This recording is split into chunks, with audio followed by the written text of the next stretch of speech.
Question number 3. Rahman is making a wheel using spokes. He wants to fix equal spokes in such a way that the angle between any pair of consecutive spokes are equal. Help him by completing the following table.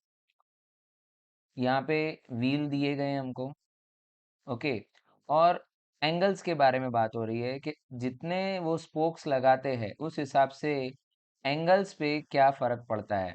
सो पहला wheel जैसे हम देखते हैं यहाँ पे 3 spokes लगाए गए हैं, तो जो एंगल बन रहे हैं स्पोक्स के बीच में, 2 स्पोक्स के बीच में जो एंगल बन रहा है उसके बारे में बात हो रही है। अब जैसे हम जानते हैं टोटल जो होता है वो 360 डिग्री होता है। अगर हम 3 स्पोक्स लगा रहे हैं तो 360 डिवाइड बाय 3 यानी एक एंगल 120 डिग्री का हो जाता है। तो ये सारे एंगल 120 120 और 120 होंगे, यानी तीनों एंगल इक्वल होंगे। तो जैसे जैसे स्पोक्स बढ़ते जा रहे हैं हम क्या देख रहे हैं कि जो एंगल है वो छोटा होता जा रहा है। जैसे जैसे नंबर ऑफ स्पोक्स बढ़ाते जा रहे हैं एंगल छोटे होते जा रहे हैं। अब हमें यहाँ पे ये देखना है कि वो अगर 4 स्पोक्स लगा रहा है तो 90 डिग्री एंगल बन रहा है, 6 स्पोक्स लगा रहा है तो 60 डिग्री बन रहा है। ऐसे ही 8 स्पोक्स लगाएगा तो कितना एंगल बनेगा, 10 लगाएगा तो कितना, और 12 लगाएगा तो कितना। हमें यहाँ पे सबसे पहले फर्स्ट क्वेश्चन ये पूछा जा रहा है, are the number of spokes and angles formed between the pairs of consecutive spokes in inverse proportion। तो क्या जो ये नंबर ऑफ स्पोक्स है और जो एंगल बन रहा है दो स्पोक्स के बीच में, उनके बीच का रिलेशन डायरेक्ट प्रोपोर्शन है या इनवर्स प्रोपोर्शन है। तो इसके लिए हम यहाँ पे नंबर ऑफ स्पोक्स को देखते हैं। जैसे जैसे नंबर ऑफ स्पोक्स 4 से 6, 6 to 8 होते जा रहे हैं, एंगल्स 90 to 60 हो रहे हैं, यानी नंबर ऑफ स्पोक्स बढ़ाने पर एंगल की वैल्यू कम हो रही है। तो यहाँ पे हम देखते हैं कि फर्स्ट क्वेश्चन का आंसर क्या है कि वो एक इनवर्स प्रपोर्शन है।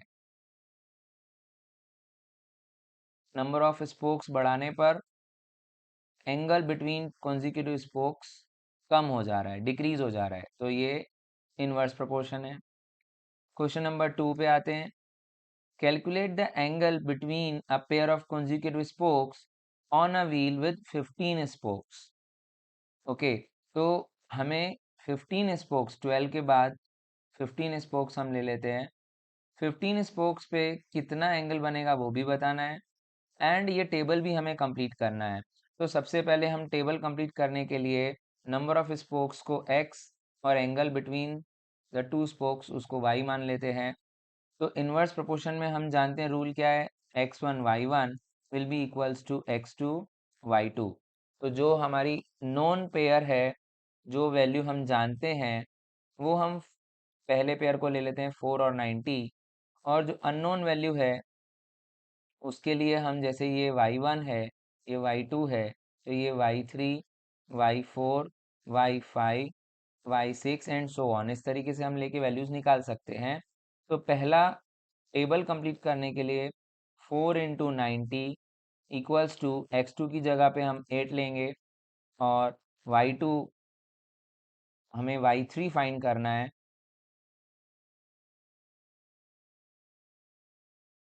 4 इंटू 90, 8 को क्रॉस में नीचे ले जाएंगे हम, 4 into 90 divide by 8 equals to y3। 4 1 जा 4, 4 2 जा 8, 90 by 2 that is 45 degree. So y3 की वैल्यू हो जाती है 45 डिग्री। तो जब हम स्पोक्स देखते हैं कि 8 स्पोक्स हो जाएंगे तो उनके बीच का एंगल 45 डिग्री हो जाएगा। ऐसे ही हम y4 निकालने के लिए, जब 10 स्पोक्स होते हैं तब y4, यानी कि एंगल कितना होगा वो फाइंड करना है हमें। हम अगेन चलते हैं, x1 y1 equals to x4 y4। x1 का वैल्यू 4, y1 90, x4 का वैल्यू 10, y4 अननोन है हमारे लिए।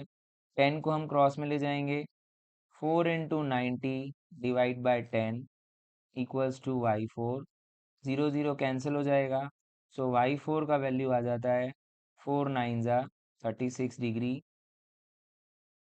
तो जब स्पोक्स 10 होंगे तो angle between two spokes will be 36 degree.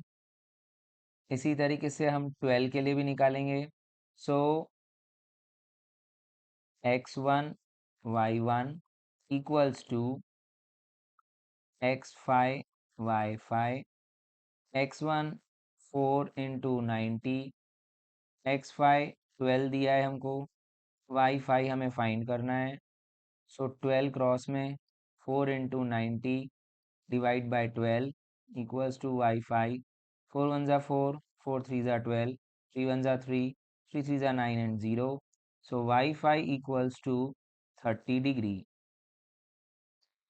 तो जब 12 नंबर ऑफ स्पोक्स होते हैं तब एंगल की वैल्यू 30 डिग्री होती है। अब हमें निकालना है जब स्पोक्स 15 होंगे, जैसे कि क्वेश्चन 2 में हमें पूछा जा रहा है। तो उसके लिए हम x1 y1 equals to x6 y6 लेते हैं। x1 4, y1 90 degree, x6 15, y6 unknown है, 15 को क्रॉस में ले जाएंगे हम। सो y6 इक्वल्स टू हो जाता है 4 इंटू 90 डिवाइड बाय 15, 15 6 ज़ा 90 होता है, 6 4 ज़ा हो गया 24। सो y6 की वैल्यू हो जाती है 24 डिग्री। सो जब 15 स्पोक्स होंगे तब angle between the spokes will be 24 degree.